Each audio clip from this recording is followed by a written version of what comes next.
ホップのブログをご覧の皆さん、こんにちは。ホップでございます。お元気でしょうか。今日ご紹介するお仕事はこちらでございます。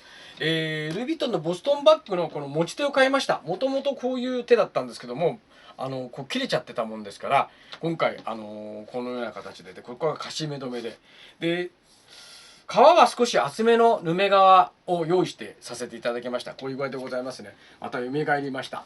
ということで、ルイ・ヴィトンのボストンバッグの持ち手、取っ手を交換したホップでした。またね、アフィダゼン、バイビー。